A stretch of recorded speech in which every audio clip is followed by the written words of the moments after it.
c'est pour lutter contre l'impact négatif des déplacements sur la qualité de l'air et le réchauffement climatique qu'arrivent sur le marché de nombreux véhicules électriques. Grâce à leurs nombreux points forts, ces derniers progressent rapidement dans nos centres-villes.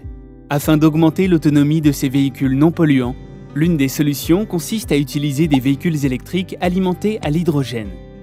En effet, ces véhicules transforment, grâce à une pile à combustible, l'hydrogène en électricité et en vapeur d'eau. L'avantage ? L'énergie embarquée, donc l'autonomie, est bien plus grande et recharger son véhicule ne demande que quelques minutes. Alors comment est produit l'hydrogène ? La première technique, appelée reformage, consiste à extraire l'hydrogène à partir du méthane. Cette méthode est aujourd'hui la plus employée et permet déjà de réduire de plus de 20% les émissions de gaz à effet de serre par rapport à une flotte de véhicules classiques. Afin de rendre l'ensemble encore plus vertueux, le CO2 émis lors du processus de reformage est, de plus en plus souvent, capturé puis réutilisé, ce qui limite considérablement l'impact de la production en termes de gaz à effet de serre.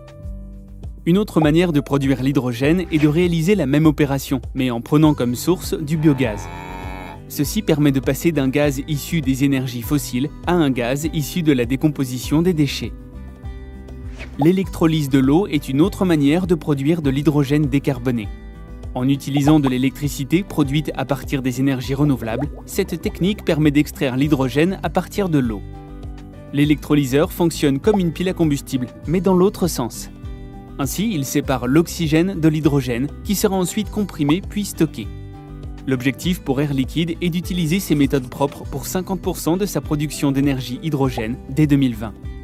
L'hydrogène permet non seulement de faire rouler des véhicules, mais peut aussi être utilisé pour d'autres applications. Par exemple, les énergies renouvelables étant intermittentes, l'un des atouts majeurs de l'hydrogène est de stocker durablement l'énergie produite et de la redistribuer quand nous en avons besoin. C'est l'ensemble de ces points forts qui font de l'hydrogène une solution incontournable pour mettre en marche la transition énergétique partout sur la planète.